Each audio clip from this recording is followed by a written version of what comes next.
கோவையில் மன ஆரோக்கியம் நல்வாழ்வு என நடைபெற்ற தீபாவளி பண்டிகை விழா. பன்னாட்டு லயன்ஸ் இயக்கத்தினர் ஆட்டோ ஓட்டுநர்களுக்கு புத்தாடைகள் மற்றும் இனிப்புகள் வழங்கி மகிழ்ச்சி. தீபாவளி பண்டிகையை முன்னிட்டு பன்னாட்டு லயன்ஸ் இயக்கம் 3242C மாவட்டத்தின் நேருநகர் லயன்ஸ் சங்கத்தின் சார்பாக ஆட்டோ ஓட்டுநர்கள் மற்றும் தூய்மை பணியாளர்களுக்கு புத்தாடைகள் வழங்கப்பட்டது. நேருநகர் லயன்ஸ் சங்கம் சார்பாக ஒவ்வொரு ஆண்டும் ஆட்டோ ஓட்டுநர்கள் மற்றும் தூய்மை பணியாளர்களுக்கு தீபாவளி பண்டிகை புத்தாடைகள் வழங்கப்பட்டு வருகின்றன. இந்நிலையில் இதன் தொடர்ச்சியாக இந்த ஆண்டு தீபாவளி பண்டிகையை முன்னிட்டு ஆட்டோ ஓட்டுநர்கள் மற்றும் தூய்மை பணியாளர்களுக்கு புத்தாடைகள் மற்றும் இனிப்புகள் வழங்கும் விழா நேருநகர் பகுதியில் உள்ள ஹரிஸ் இல்லத்தில் நடைபெற்றது.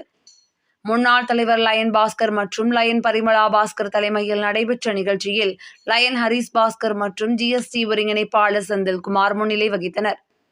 நிகழ்ச்சியில் சிறப்பு அழைப்பாளர்களாக முன்னாள் ஆளுநர் லயன் ராம்குமார், GLD ஒருங்கிணைப்பாளர் லயன் பாஸ்கர், வட்டார தலைவர் லயன் சுப்பு செந்தில்குமார், லயன் மோகன்ராஜ், நேருநகர் சங்க தலைவர் லயன் கிருஷ்ணமூர்த்தி, முன்னாள் சங்க தலைவர்கள் லயன் நந்தகுமார், லயன் லோகநாதன், செயலாளர்கள் லயன் பொறியாளர் தேவதர்ஷினி செந்தில்குமார், லயன் திவ்யதர்ஷினி ஹரிஸ், கோவிந்தராஜ், திவாகர், லயன் கிரீஸ் ஆகியோர் கலந்து கொண்டனர். விழாவில் சுமார் 150க்கும் மேற்பட்ட ஆட்டோ டிரைவர்கள் மற்றும் தூய்மை பணியாளர்கள் கலந்து கொண்டு புத்தாடைகள் உள்ளிட்ட நலத்திட்ட உதவிகளை பெற்றுக் கொண்டனர்.